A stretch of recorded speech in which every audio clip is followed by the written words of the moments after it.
నేను ఒక్క విషయం మీకు చెప్పాలి. ఇవన్నీ కూడా చేస్తూ 2 ఏళ్లలో విధ్వంసమైన ఆర్థిక వ్యవస్థని మళ్ళీ దారిలో పెట్టాం. సంక్షేమాన్నిచ్చి 5 ఏళ్లు 19-24 సంక్షేమ కార్యక్రమాలు ఇస్తున్నా, బటన్ నొక్కుతున్నా. నేను రోడ్డు కూడా వేయనని చెప్పి మాట్లాడారు. నేను అది మాట్లాడడం లేదు. ఒక పక్క సంక్షేమాన్ని ఇస్తాం, 2 సంక్షేమాన్ని ఇస్తాం, 2 అభివృద్ధి చేస్తాం. ఆ యాంగిల్లోనే మీరు చూస్తే అప్పటికి ఇప్పటికి రోడ్లు మారాయా లేదా అని మిమ్మల్ని అడుగుతున్నా. మారాయంటే గట్టిగా చప్పట్లు కూడా చెప్పండి మారిందని. ఇంకా నేను చేయాలి, చేస్తా. ప్రతి రోడ్డు అంతర్జాతీయ ప్రమాణాలతో రావాలి. నేషనల్ హైవేస్ అన్నీ, స్టేట్ హైవేస్ కూడా ఆ స్థాయికి రావాలి. పంచాయతీరాజ్ రోడ్స్ కూడా వేసుకోవాలి. అందులో మనం వీక్గా ఉన్నాం, డబ్బులు కూడా తక్కువ ఉంది. దానికి కూడా కేటాయించడం కోసం ముందుకు పోతామని చెప్పి కూడా నేను మీకు తెలియజేస్తున్నా. ఇంకో పక్క ఇవన్నీ చేస్తా ఉంటే నేను పచ్చదనం, పరిశుభ్రత, స్వచ్ఛత, స్వర్ణ ఆంధ్రప్రదేశ్ అయితే ఇందులో రాజకీయ చెత్తను కూడా కడిగేయాల్సిన అవసరం ఉంది. నేను ఈ విషయం మీ అందరికీ చెప్తున్నాను. ఇన్ని పనులు చేస్తే రేపు ఎలక్షన్ వస్తే మీరందరూ కూడా ఏం ఆలోచిస్తే ఎవరు డబ్బులు ఇస్తే వాళ్ళకు ఓట్లు ఇవ్వాలనుకుంటారు. అది మానాలి. నేను కూడా గట్టిగా మాట్లాడదాం అనుకుంటున్నాను. ప్రజలు నీతి నిజాయితీగా ఉంటే తప్పుడు రాజకీయాలు చేసే వ్యక్తులు తప్పులు చేయకుండా ఉండే పరిస్థితి వస్తుంది. అందుకే ఎన్నికల్లో డబ్బుల ప్రభావం లేకుండా చేయవలసిన బాధ్యత మీ అందరి పైన ఉంది.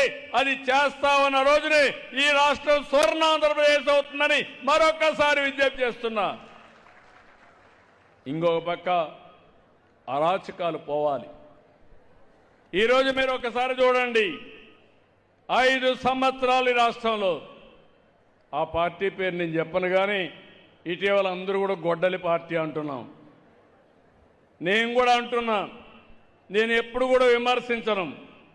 కానీ ఒక పార్టీ విధ్వంసాన్ని నమ్ముకొని, నేరాలు ఘోరాలు చేయడం నమ్ముకొని అనునిత్యం అదే చేస్తే అది చాలా డేంజర్ కూడా. 1924 నకిలీ మద్యం 30,000 మంది చనిపోయారు. కొన్ని లక్షల మంది అనారోగ్యం పాలైపోయారు. ఇష్టానుసారంగా కలుషితమైన మద్యంతో రాష్ట్రాన్ని సర్వనాశనం చేసి వీళ్ళు స్వార్థంతో ముందుకు పోయే పరిస్థితి వచ్చింది. మన భూమి ఇష్టానుసారంగా ల్యాండ్ టైటిలింగ్ యాక్ట్ తీసుకొచ్చి మన భూములన్నీ 22A కింద పెట్టారు, భూ కబ్జాలు చేశారు. ఈ సమస్య పరిష్కారం చేయడానికి నాకు 3 సంవత్సరాలు అవుతా ఉంది. ప్రతి నెల 9వ తారీఖున మీ భూమి మీ హక్కు కింద రెవెన్యూ యంత్రాంగాన్ని, జిల్లా యంత్రాంగాన్ని సమాయత్తం చేశాను. ఇప్పటికి సగం అయింది, ఇంకా సగం కావాలి. మార్చి లోపల పూర్తి చేయాలని టార్గెట్ పెట్టుకున్నాను.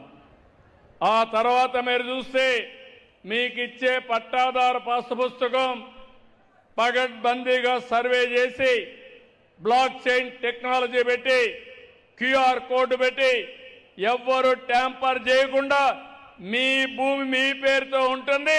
అది మీ హక్కుగా శాశ్వతంగా చేస్తామని మీ అందరికీ తెలియజేస్తున్నా.